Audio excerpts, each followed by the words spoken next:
এই কাজ করো সেই কাজ করো। আল্লাহ দুনিয়ার তোরে আমি হটাইছি আমার দায়িত্ব দিয়া, গুলামির লেগে হটাইলাম। খরচ কি খরচ না, এই জন্য সুপারভাইজারও দুইজন দিছি। কিরামান কাতিবিন ইয়ালামুনা মা তাফআলুন। আল্লাহ দুইজন দিছি সুপারভাইজার, দুই কাঁধে বসাইয়া। এরা তুমি কি করো দুনিয়ার জিন্দেগিতে সব লিপিবদ্ধ করতে আসে। তবে শুনো, একটা মেয়াদ দিয়া দিছি, 10 বছর, 5 বছর, 3 বছর, 1 বছর, 60 বছর, 90 বছর, 100 বছর। একটা মেয়াদ আছে তোমার কাজের মেয়াদ। কাজ যেদিন শেষ হয়ে যাবে, আজরাইল ওই দিন মওত নামক গাড়ি লইয়া হাজির হইব, তখন উঠে আবার চলে যেতে হবে। ثم أماته فأقبره ثم إذا شاء أنشره।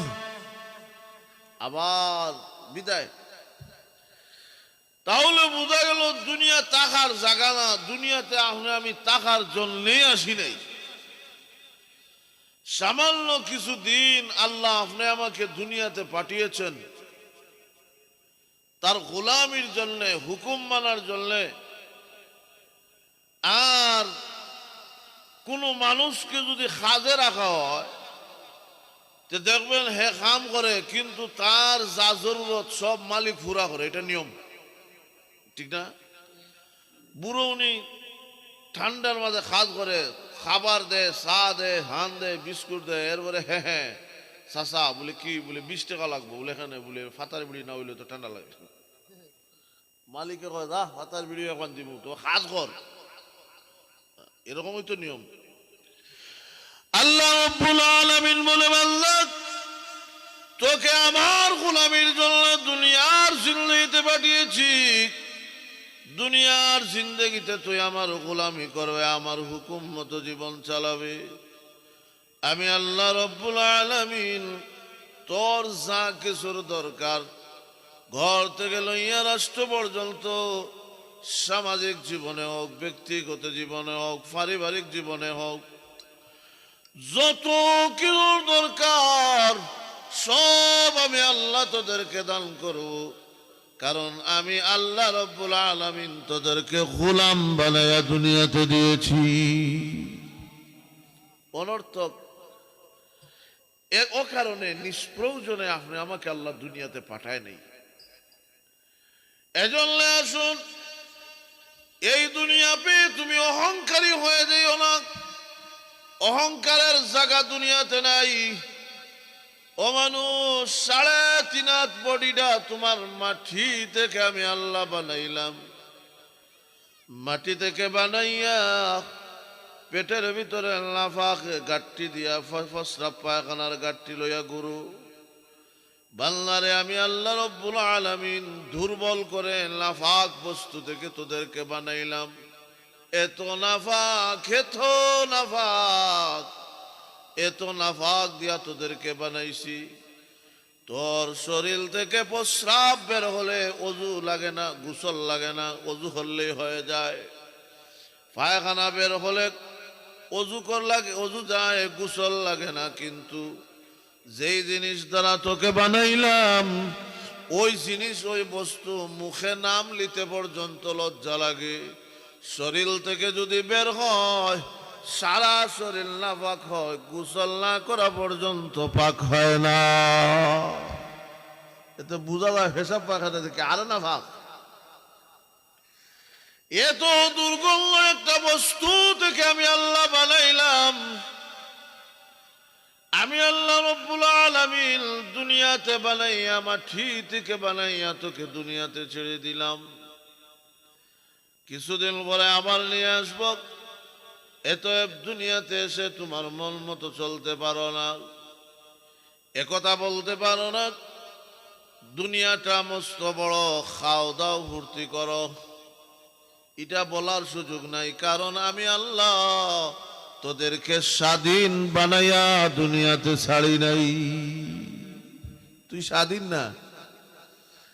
বাড়ি বাড়ির জন্য পাগল হয়ে যাও। আমার বাড়ি, আমার ঘর, আমার স্ত্রী, আমার সন্তান, আমার আমার আমার বলতে কিছু নেই। বলতে পারবেন যে আমার? আমরা হইলাম কেয়ারটেকার, বাড়ির কেয়ারটেকার, বাড়ি না মালিক না। কেয়ারটেকারের কাজ হইল মালিক একদিনে কইব আউট, তোমার কাজ আজ থেকে নেই, বিদায়, তোমার গাড়ি লইয়া বাড়ি লাগে। ঠিক না বেঠিক? আল্লাহ একদিন ঘোষণা দিলে, ভাই 5 তলা বিল্ডিং যে আমার জমিরও বানাইছিলে, আজকে 9টা 21 মিনিটে তুই আউট, ইন্তেকাল। এই কারণে তো মুয়াজ্জিন সাহেব মাইকো কয়, ইন্না লিল্লাহি ওয়া ইন্না ইলাইহি রাজিউন। অমুক সাহেব ইন্তেকাল করিয়াছেন, অমুক সাহেব মইরা গেছেন, এটা বলে না। অমুক সাহেব ধ্বংস হইছেন, এটা বলে না। অমুক সাহেব মরে গেছেন, এটা বলে না। কয় ইন্তেকাল। ইন্তেকাল মানে কি? বলে এই জায়গা থেকে বাইরে তার আর এক জায়গা গেছে, এখানে চাকরি শেষ। আল্লাহ, তাহলে কিসের তো অহংকার? কার জন্য তো বড়াই করি আমরা? কার জন্য, কেন করি? ও মানুষ, একটা বারও কি চিন্তা করলাম না আজকে এই চিন্তাটা যদি থাকতো, এই ফ্যান্ডেল ভরপুর থাকতো। ঠিক না বেঠিক? কিন্তু এটা ভরপুর হয় নাই। কিন্তু এখানেও যদি খালি মমতাজ আইয়া একবার কইতো বলে ঠেং টুং হাঁটাইলা, কলজা উলজা হাঁটাইলা, দেখলেন ভরপুর হয়ে গেল না। আল্লাহ, সামনে আছে না? না না না, আরে ইমাম সাহেব আপনি সামনে। আচ্ছা আপনি আইন সামনে, সামনে আপনি সামনে। আল্লাহ, অত বড় এক ইমাম, শহর মসজিদের একজন ইমাম, আর কত দামি মানুষ, আমার বন্ধু মানুষ, উনি নিচে বসবে, এটা কিরকম লাগে না? এজন্য যে কথাটা বলতেছি, দুনিয়া তাহার জায়গা না। এই দুনিয়া ক্ষণস্থায়ী একটা জীবন।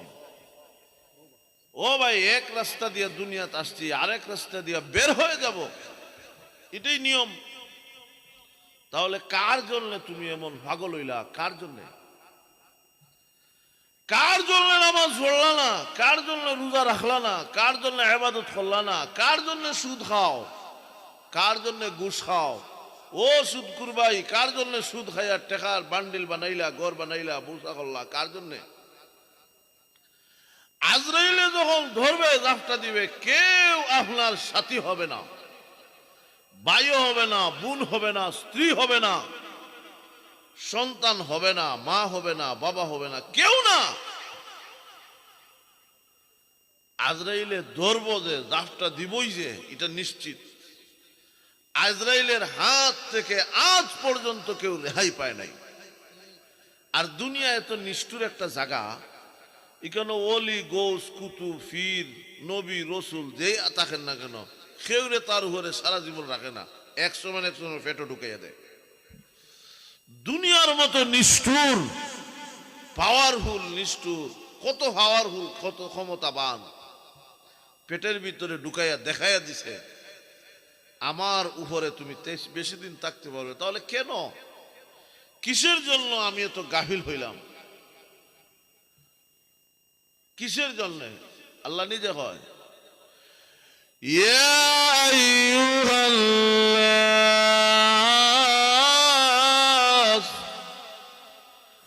মা গাররাকা বিরাব্বিকাল কারীম।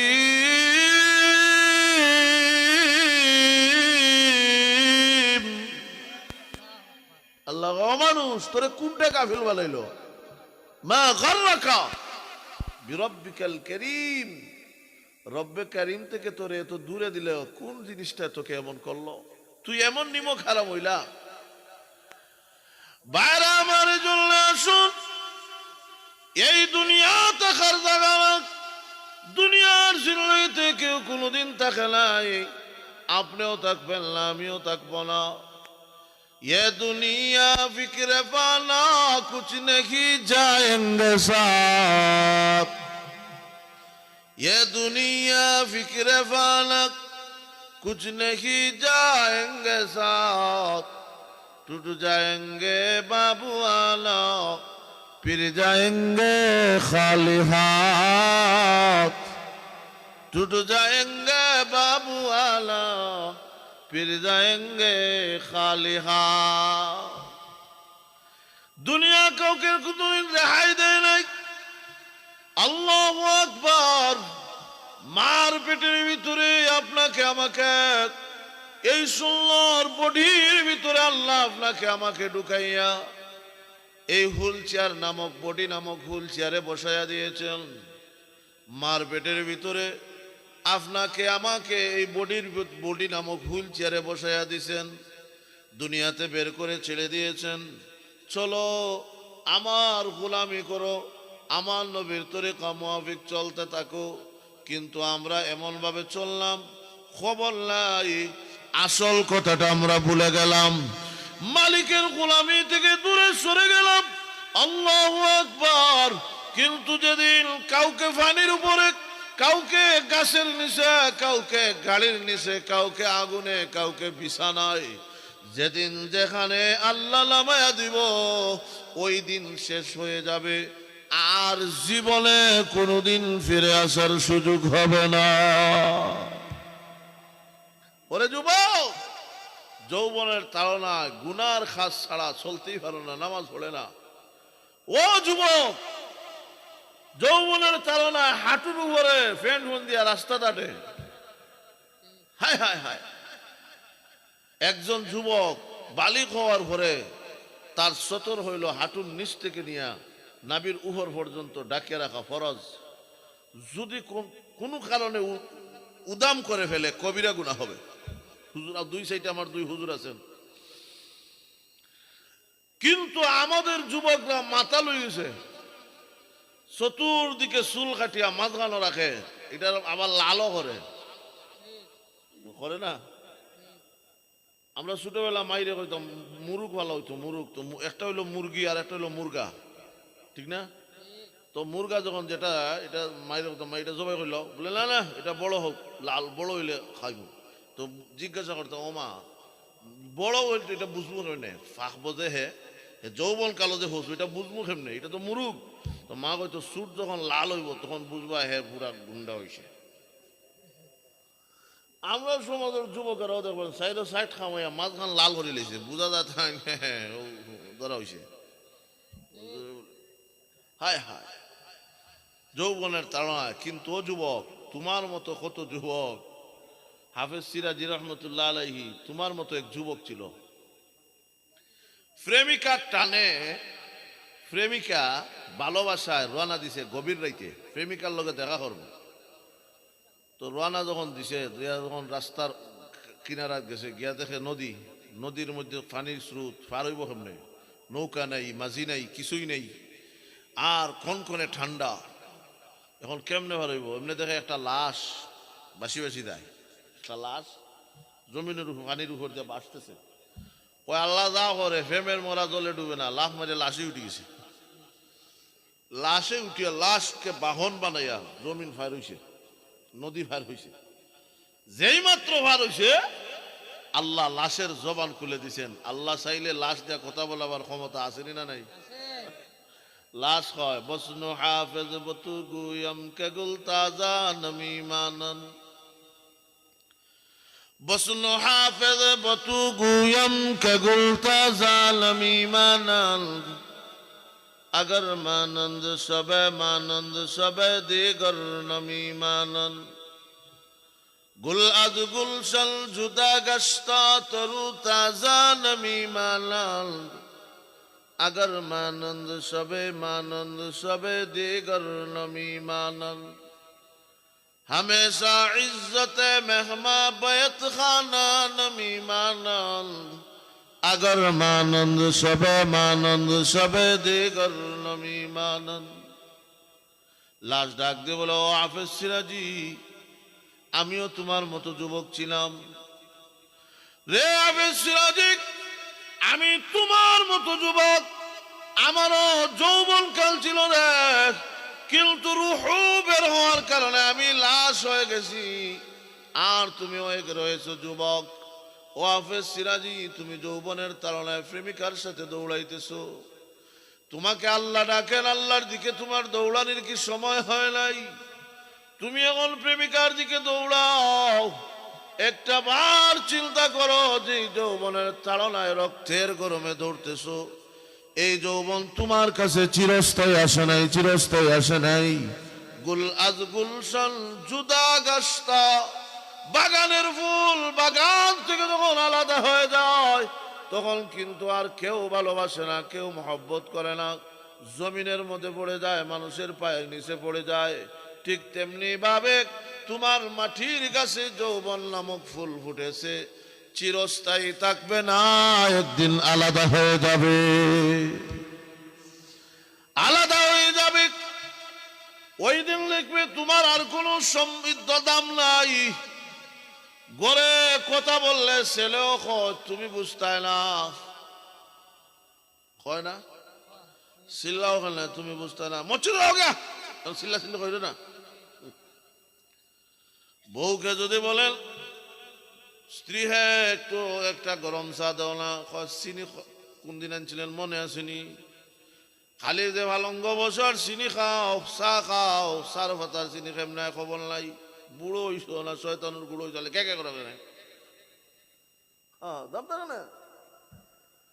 গুল আজ গুলশান জুদা গাস্তা, তরু তাজা নমি মানল, अगर मानंद सबे दिगर नमी मानल।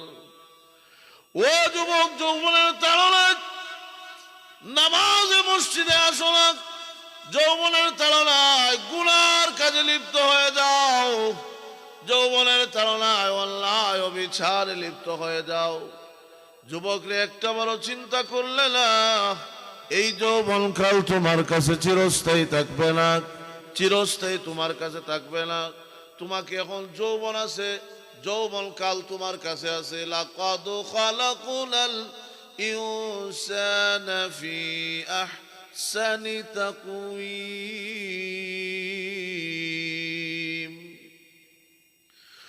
সুম্মা রাদাদনাহু আসফালা সাফিলিন।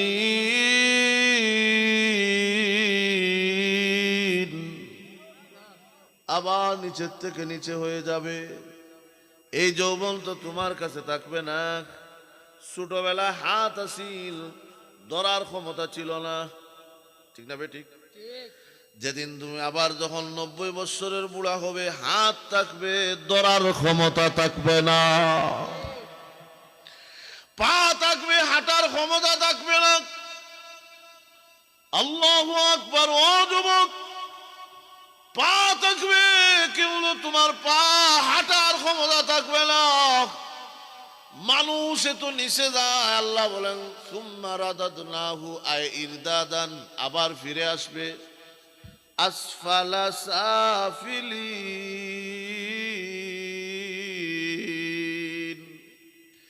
আবার নিচের থেকে নিচে চলে যাবে। এত নিচে যাবে, এত নিচে যাবে, মানুষ এত নিচে যায়, আর কোনো প্রাণী এত নিচে যায় না। একটা কুকুর 70 বছর বাঁচলেও লাঠি লাগে না, লাগে? একটা বিড়াল বুড়ার থেকে বুড়া হওয়ার পরেও চশমার প্রয়োজন হয় না, কিন্তু মানুষ 40 বছর হওয়ার পরে দেখবেন বাতা হিংলা দেয়, চশমার প্রয়োজন হয়, হাতের লাঠির প্রয়োজন হয়, অন্যের মুখাপেক্ষী হয়ে যায়, লাঠির মুখাপেক্ষী হয়ে যায়, চশমার মুখাপেক্ষী হয়ে যায়। আল্লাহু আকবার। দুনিয়াতে আর তার সুযোগ থাকে না, পাওয়ার থাকে না, কথা বলতে পারে না। দুনিয়াতে যেদিন এসেছিলেন জিহ্বা ছিল, কথা বলার ক্ষমতা ছিল না। আল্লাহ রাব্বুল আলামিন 90 বছর বয়স যখন তোমার বুড়া হয়ে যাবে, জিহ্বা থাকবে ঠিকই, কিন্তু কথা বলার ক্ষমতা থাকবে না, আবার ইরদাদ হয়ে যাবে আসফালা। তাহলে কেন করো, কেন এত অহংকার করো? আল্লাহু আকবার। এক্সাম্পল দিয়ে বুঝান। हमेशा इज्जत मेहमा बैत खाना नमी मानन अगर मानद सबे मानंद सबे दे करलमी मानन मेहमान मेहमाনের বাড়িতে গেলে একদিন দুই দিন তিন দিন এরপর আর কদর থাকে না দুলাভাই গেছে দামান বা শ্বশুর বাড়ি গেছে গিয়া খালি খায় আর ঘুমায় সালাসালি রাখো দুলাভাই আর কোনোদিন কি আমরা বাড়িতে আইতা না বলে আইতাম না মানি সব দিনই তো আইমু বলে আপনি তো যাইনি না তাইতা কোন দিন নাই দামাল দামাল শ্বশুর বাড়ি একদিন মহব্বত প্রথম দিন ভালো ভালো খাবার দুই নম্বর দিন গুস্ত থেকে মাছ তিন নম্বর দিন দেখবেন মাছও আছে লগে ডাইলও আছে চতুর্থ দিন হুটকি জিরা আস্তে আস্তে নামি দেয় এটা তো বাস্তবতা আহা দামান শ্বশুর বাড়ি গেছে গিয়া খালি খায় আর ঘুমায় লোড আর আনলোড ওই দুই খামই তার লোড আনলোড বুঝেননি খায় আর বাথরুম আনলোড করে তো এখন একদিন দুই দিন তিন দিন এক সপ্তাহ গেছে কি আর বাবার যাওয়ার আর কোনো নাম নেয় না শ্বশুর বাড়ির লোকেরা বিরক্তি আছে তখন কি আর করবো মেয়ে দিছি যখন দামানটা তোর হইতে হয় না বলে বেটা যাস না এটা তোর খাওয়া যায় না আচ্ছা বাবা তাক চলতেছে চলতে চলতে চলতে চলতে একদিন বাথরুম ওকে বসে বইয়া চিন্তা করে আমি তো শ্বশুর বাড়ি বলে আনন্দই আছি কোনো কাম কাজ নাই খাই আর পায়খানা দেয় এটা তো দুই কাম তো হইয়া তখন মনের আনন্দে একটা ডিলা লইছে লইয়া বাথরুমের দেয়ালে লেখে শ্বশুর বাড়ি মধুর হাঁড়ি এই বাড়ি কি ছাড়তে পারি কি আনন্দ না পরের দিন যখন পরের সে বাইরে এসে সবন্ধিক বদনা লইয়া বাথরুমে গেছে গিয়া দেখে বাথরুমের দেয়ালে লেখা শ্বশুর বাড়ি মধুর হাঁড়ি এই বাড়ি কি ছাড়তে পারি তখন কয় হায় হায় হে দেখে আখড়া করে লাইছে আর যাইতো না এমনি ডিলে একটা লইয়া লেখছে কালকে যদি বাড়িত না যাস তোর খবর ল জাড়ুর বাড়ি রইছে নি শ্বশুর বাড়ি মধুর হাঁড়ি রইছে মেহমানের বাড়িতে একদিন দুই দিন তিন দিন মেজবানের বাড়িতে মেহমানদারি হয় আর পরে আর কদর থাকে না ঠিক তেমনি ভাবে যৌবনকাল তোমার কাছে মেহমান এসেছে মেহমান বেশি দিন থাকবে না বিদায় নিয়ে যাবে এতএব যুবক যৌবন ভয়া মালিককে ভুলে যাইও না দুনিয়ার ভালোবাসা পেয়ে ভুলে যেও না দুনিয়ার আরাম আসবে ভুলে যেও না তোমাকে অনর্থক আল্লাহ সামান্য জিন্দগির জন্য দুনিয়াতে পাঠিয়েছেন সামান্য কিছু দিনের জন্য দুনিয়াতে পাঠিয়েছেন এই দিনটা কতদিন জানেননি আল্লাহু আকবার আল্লাহ রব্বুল আলামিন বলেন পরকাল জিন্দগির হিসাবে দুনিয়ার কোনো জীবনই না দুনিয়ার জীবন এমন আজান হয়ে গেল আকামত হয়ে গেছে দুনিয়াতে আপনি আমি যেদিন আসলাম ডান খানে আজান বাম খানে আকামত দেওয়া হইছে নি হইছে না মুসলমানের সন্তানের ডান খানে আকামত বাম খানে ডান খানে আজান আর বাম খানে আকামত ছেলে হোক মেয়ে হোক ধনী হোক গরিব হোক যেই হোক না কেন মুসলমানের সন্তানের কানে আজান দেওয়া এটা তার প্রাপ্য তার পাওনা আপনি আজান দিতেন তাকে আল্লাহর বড়ত্ব শুনাইয়া দিতেন ডান খানে আজান বাম খানে আকামত দিয়া দিলেন আর দুনিয়া থেকে যাওয়ার পরে জানাজার নামাজ যখন রেডি হয় আজান দেওয়া লাগেনি আকামত দেওয়া লাগেনি আজান আকামত নাই কেন বলে আজান আকামত হয়ে গেছে তুমি যেদিন এসেছিলে বাবা ওই দিন তোমার কানে আজান আকামত হয়ে গেছে আজান হয়ে গেছে আকামত হয়ে গেছে বুঝাইয়া দেওয়া হলো ও ভাই ও বোন ও চাচা ও মুরব্বী দুনিয়াতে আসার সাথে সাথে তোমার আজান আকামত তোমার কানে দেওয়া হয়ে গেছে কিন্তু ইমাম সাহেব আল্লাহু আকবার বলে নামাজ দাঁড় করাতে যতটুকু সময় লাগে অতটুকু সময় হলো দুনিয়ার জিন্দেগি এই সামান্য সময় হয়ে আলাতুল চিরস্থায়ী জিন্দেগি অনন্তকাল পরকালের জিন্দেগিকে তুমি ভুলে যেও না আল্লাযী খালাকাল মাউতা ওয়াল হায়াতা লিয়াবলুয়াকুম আইয়ুকুম আহসানু আমালা ওয়া হুয়াল আজিজুল গফুর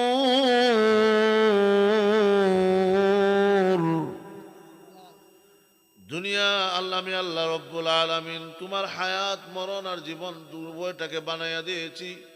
কেন দিয়েছি? আইয়ুকুম আহসানু আমালা, তোমাকে পরীক্ষা করার জন্য। এই পৃথিবীতে আমি আল্লাহ তোমাদেরকে ছেড়ে দিয়েছি অনর্থক কারণে, নিষ্প্রয়োজনে তোমাদেরকে দুনিয়াতে পাঠাই নাই। দুনিয়াতে আমি আল্লাহ কাজে পাঠিয়েছি। কাজ হলো আমার গোলামি করা, কাজ হলো আমার হুকুম মতো চলা, কাজ হলো নামাজ পড়া, কাজ হলো রোজা রাখা, কাজ হলো আমার হুকুম মেনে চলা। আমি যেমনে বলেছি এমনে চলবে, আমার হাবিব যেভাবে বলেছেন এভাবে চলবে, আমার হাবিব যেভাবে খাবার খেয়েছেন এভাবে খাবে, আমার হাবিব যেভাবে ঘুমাইছেন এভাবে ঘুমাইবে, আমার হাবিব যেভাবে মেয়ে বিয়ে দিয়েছেন ওইভাবে দিবে, আমার হাবিব যেভাবে চলেছেন এমনে চলবে, নবীর তরিকা মুআফিক তোমার চালাবে। আমার হাবিব তার স্ত্রীকে যেভাবে সাহায্য করেছেন তুমিও ঘরে গিয়ে ওইভাবে স্ত্রীকে সাহায্য করবে। এক কথা হলো, মাইয়ুতিল্লাহ ওয়া রাসূলাহু ওয়া ইয়াখশাল্লাহ ওয়া ইয়াত্তাকি ফাউলাইকা হুমুল ফাইজুন।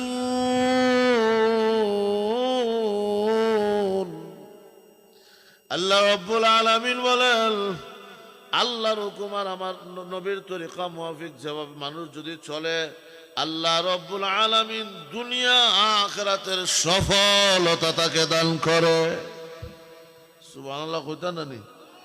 এজন্য আসুন, যেই কথা বলতেছিলাম, দুনিয়াটা সামান্য কিছু দিনের জন্য আল্লাহ ফাটাইছেন পরকালের সামান জোগাড় করার জন্য। তাই রসুল বলেন, আদ-দুনিয়াউ মাজরাতুল আখিরাহ, দুনিয়া হলো আখিরাতের ক্ষেত। আখিরাতের ক্ষেত, আখিরাতের ফসল ফলানোর একটা জায়গা। এজন্য দুনিয়া যদি কেউ একবার বলে সুবহানাল্লাহ, কোন বান্দা যদি জবান দিয়ে বলে সুবহানাল্লাহ, আল্লাহ এত খুশি হয়, এত খুশি হয়, আসমান আর জমিনের মধ্যখান ভরপুর করে তার আমলনামায় সওয়াব দান করে। কিন্তু কবরে গিয়া যদি 50,000 বার কোরআন খতম করে, একটা সওয়াবও নাই। নাই কেন নাই? এটা আখিরাতের ক্ষেত না, দুনিয়া হইলো আখিরাতের ক্ষেত। মজুরে বলুন ঠিক না? আল্লাহ, কাজী ইয়াহইয়া রহমতুল্লাহ আলাইহি, উনার অভ্যাস আছিল, উনি তাহাজ্জুদের নামাজ পড়তেন গুরুস্থানও। উনি একটা ব্যক্তিগত, এই কারণে গুরুস্থানও গিয়া কবরের গিয়ে সামনে গিয়া তাহাজ্জুদের নামাজ পড়া এটা সুন্নত না, এটা ফরজ ওয়াজিব কিচ্ছু নাই, উনার আমল ছিল। তো উনি তাহাজ্জুদের নামাজ পড়ছেন, পড়িয়া একটু মাথা একটা উষা দেখিয়া মাথা লাগে একটু ঘুমাইছেন, খাই তুইছেন। তাহাজ্জুদের নামাজ পড়িয়া ফজরের নামাজের আগে আবার সামান্য সময় হুতিয়ে গোড়াগড়ি করা, এটা একটা সুন্নত। উনি একটু ঘুমাইছে, এমনি শুনে কবর থেকে আওয়াজ আসে সুবহানাল্লাহ, কবর থেকে আওয়াজ আসে, ও আল্লাহর ওলি মাথা তুলেন, আপনার মাথার ভার আমার সিনার উপরে পড়েছে। উনি তখন কয় সুবহানাল্লাহ, কবর থেকে কথা কয়, উনি সুবহানাল্লাহ আশ্চর্য শব্দ ব্যবহার করছে। এমনি কবর থেকে আওয়াজ আসে, ও ইয়াহইয়া একটা কাজ করেন, আপনার সুবহানাল্লাহর সওয়াব আমারে দিয়া দেন, আর আমি 5,000 বার কোরআনুল কারীম খতম করছি এই কবরে বইয়া বইয়া। 5,000 খতম তুমি লইয়া দাও, কিন্তু সুবহানাল্লাহটা আমারে দিয়া দাও। উনি কয় না না, 5,000 বার কেন, 50,000 বার করলেও আমার সুবহানাল্লাহ সমান হবে না। কেন? আমি খেতে আছি, ফসল ফলানির জায়গায় আছি, তুমি তো ফসল ফলানির জায়গায় না। এজন্য দুনিয়া হলো আখিরাতের ক্ষেত। রসুল বলেন, খেতে এসে কেউ ঘুমায় না, খেতে কেউ পালং বিছায় না।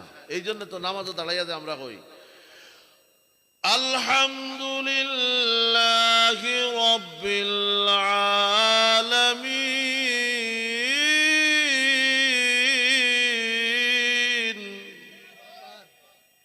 আল্লাহ কয় হামিদানি আব্দি, আলহামদুলিল্লাহি রাব্বিল আলামিন। আলহামদ যখন কই, আল্লাহ কয় মানিল হাম, কার প্রশংসা করো, বলে লিল্লাহ, আল্লাহকে, মানিল্লাহ আল্লাহকে, এভাবে কইতে কইতে কইতে কইতে বান্দা তখন গিয়া কয় ইয়াকা না'বুদু ওয়া ইয়াকা নাস্তাঈন।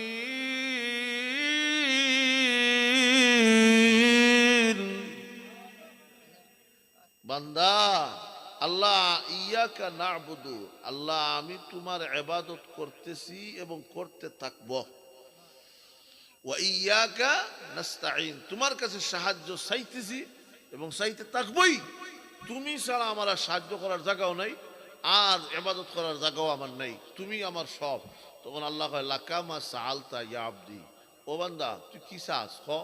তখন বান্দা কয় আল্লাহ ইহদিনাস সিরাতাল মুস্তাকিম, আল্লাহ আমারে সুজা জান্নাতের পথটা দেখাই দেন। এটা না কই আল্লাহ যদি বান্দা যে কইছে লাকা মা সাআলতা ইয়া আবদি, ও বান্দা তুই কি চাস, তখন এ চাইলে কইতে পারতো বলে আল্লাহ সৎপুর বাজারও 2টা বিটার মালিক বানাইয়া দেন না আমারে, চাইতে পারতো না। আল্লাহ তো কইছে লাকা মা, তোর কি দরকার, সাআলতা তোর কি প্রশ্ন, বলে আল্লাহ আমি মিশরি একটা মেয়ে বিয়া করতাম, আল্লাহ আমার তো টাকা পয়সা নাই, কয়েক কোটি টাকার মালিক বানাইলো, আল্লাহ আমার বাড়ি করে দিল, 5 তলা একটা বিল্ডিং এর মালিক বানাও। এটা কিচ্ছু চায় না, না কয়ে কয় সুজা আমার বাড়ির রাস্তাটা দেখাই দেন, আল্লাহ আমার বাড়ির রাস্তাটা দেখাই দেন। এটা কেন কয় দুনিয়া থাকার জায়গা নাই, এই কারণেই। বলুন ঠিক না? আল্লাহ এক্সাম্পল দিলে বুঝবেন। মনে করুন একজন মানুষ পাকিস্তান গেছে, রাজধানীর ভিসা কাটছে, কিন্তু মুফস্সল এলাকায় গিয়ে ঘুরে, এই কারণে তার পুলিশ ধরছে, ভিসার মেয়াদ শেষ হয়ে গেছে, পুলিশ ধরছে, জেলের ভিতরে দিছে। তো জেলের ভিতরে যখন দিছে, এ জেলের ভিতরে থাকতেছে, জেল কাটতেছে, ফসাবাদ আর ডাইল খাইতেছে, রুটি খাইতেছে, একদিন ফিটা উঠা খাইতে খাইতে একদিন যাইতে যাইতে যখন সময় শেষ যখন যাইতেছে, আল্লাহ তো একদিন হয় হুজুর, একদিন হয় সাপ, একদিন দেশের প্রধানমন্ত্রীকে ঢুকছে, কয় তুমি তোমার বাড়ি কোন জায়গা, জেলে গিয়া, বলে আমার বাড়ি হইলো বাংলাদেশ।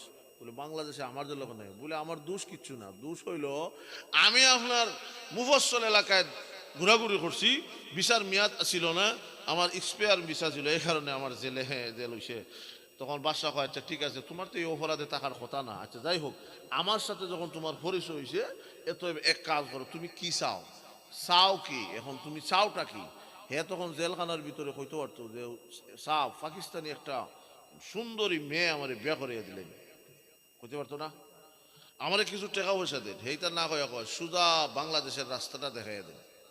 কেন, বলে তোমার বাড়ির জেলখানার ভিতরে আমার বাড়ির দরকার নাই, আমার বাংলাদেশে আমার আসল বাড়ি আছে, তোমার এখানে মেয়ের দরকার নাই, আমার বাড়িতে আমার স্ত্রী আছে, সন্তান আছে, তোমার টাকার দরকার নাই, আমার বাড়িতে টাকা আছে। বেড়া লাগিয়া দুকায় মুড়িয়া আমি জেলখানায় ঢুকেছি, সুদা ভোটটা দেখাই দেন, কিভাবে বাংলাদেশে আমি যেতে পারি। ঠিক তেমনি ভাবে আল্লাহ যখন কয় লাকামা সাআলতা ইয়া আবদি, ও বান্দা তুই কি চাস, তখন হে কয় ইহদিনাস সিরাতাল মুস্তাকিম।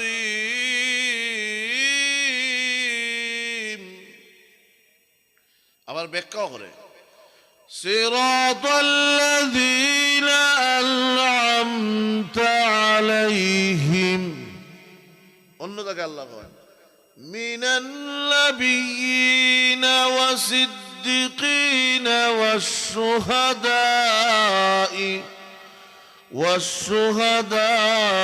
ওয়াস-সালিহিন। একবারে ব্যাখ্যা করে বুঝাইয়া দেয় আল্লাহ, আমার জেলখানার ভিতরে, দুনিয়ার জেলখানার ভিতরে, কারণ আপনার হাবিব বলেছেন আর দুনিয়া সিদরুল মুমিনিন ওয়া জান্নাতুল কাফিরিন, দুনিয়া হলো মুমিনদের জন্য জেলখানা। হ্যাঁ বুক, ওই জেলখানার ভিতরে আমার সুন্দর স্ত্রী দরকার নাই, আল্লাহ জান্নাতে হুর গিলমান আমার আছে, জান্নাতে সুন্দরী স্ত্রী আমার হুর গিলমান আছে, আমার বাড়ির দরকার নাই, জান্নাতে আমার বাড়ি আছে। প্রভু গো, এই কনস্থায়ী জীবনে আমি থাকতে চাই না, এত শয়তানের দুকা পড়ে দুনিয়ার কনস্থায়ী জীবনে জেলখানার ভিতরে ঢুকে গেছি, আল্লাহ মেহেরবানি করে জান্নাতের সুজা পথটা দেখায়া দাও। আল্লাহ যা নামাজের মাধ্যমে আমি আল্লাহ তোকে আসল রাস্তার সন্ধান দান করলাম। এজন্য দুনিয়া যে কথা বলতেছিলাম আমি, দুনিয়া ক্ষণস্থায়ী, চিরস্থায়ী জীবন না। এই দুনিয়া ক্ষণস্থায়ী একটা জিন্দেগি, সামান্য কিছু দিনের জন্য আল্লাহ ফাটাইছেন। এত পরকালের কিছু লইয়া যাওয়ার দরকার। ও ভাই, লইয়া যাওয়ার দরকার। আপনি যদি ঢাকা যান, মনে করেন ঢাকা গেছেন, তো ঢাকাত গেছে, আপনি মনে করেন সৌদি আরব যাইবেন, কিন্তু সৌদি আরব যাইতে হইলে বাংলাদেশ মানি এক্সচেঞ্জে গিয়ে আপনি বাংলাদেশি টাকারে সৌদি আরবের টাকা বানাইতে হইব, ঠিক না বেঠিক? ফার্স্ট ভিসা আছে, এইটা আছে আপনার, কিন্তু টাকাটা আপনি রিয়াল বানাইতে হইব। এই রিয়াল বানাইয়া যদি পকেটে লইয়া যান, সৌদি আরব গেল আমার ঘরে জানে কইছে একটা কুক খাইবেন, খাইতে পারেন। জানে কইছে একটা সেন্টুস খাইবেন, খাইতে পারেন। সব ঠিক আছে, হোটেলে থাকতে পারবেন, আরামে ঘুমাইতে পারবেন, সব পারবেন। আর যদি পকেটে যদি বাংলা রিয়াল না থাকে, আর গিয়া সৌদি আরব আমি এখন জানে কয় ফানি খাইতেন, ফানির বদলে উষ্টা গুতা খাওয়া লাগবে, ঠিক না বে ঠিক? কেন? ওই সামান লইয়া যেতে হবে। ঠিক তেমনি ভাবে কবর থেকে লইয়া হাসর হুলসিরাত হইয়া যাইতে হলে দুনিয়ার জিনিস লইয়া গেলে হবে না। ওই জিনিসগুলাকে দুনিয়ার আমল দিয়া সোয়াব বানাইয়া নিতে হবে। টাকাকে সোয়াব বানাতে হবে, আমার গুমকে নামাজ দিয়া সোয়াব বানাতে হবে। এভাবে যদি আমল সোয়াব বানাইয়া ভোগে টলিয়া যাই, তো কবরে যাওয়ার হরে ফেরেশতারাইয়া মুনকার নাকির ফেরেশতারাইয়া পয়লা দিকে আমার রব্বুকা, তোমার রবকে, তখন হে কইব রব্বি আল্লাহ, আমার রব আল্লাহ। আর যদি সোয়াবও কিছু না থাকে, দুম শোনাউল্লাহ, বলে তুমি কোন ধর্মের অনুসারী? বলে আমি তো নিরপেক্ষ আসলাম। ফেরেশতারা কইব আল্লাহ এটা আবার কোনটা? আগাও নাই, হিসেও নাই, ডেকাও নাই, গাইও নাই, এটা তুই মাঝে দি। তো বুঝছি এটা মনে আরো কোন জগৎ থেকে আইছে। তাহলে এর খেসিন জবর খেস শুরু করো, তখন ফিটানো শুরু হইব, মুখে দিয়ে ফিসলা হয় না, ফিসে দিয়ে ফেসাও সারিয়া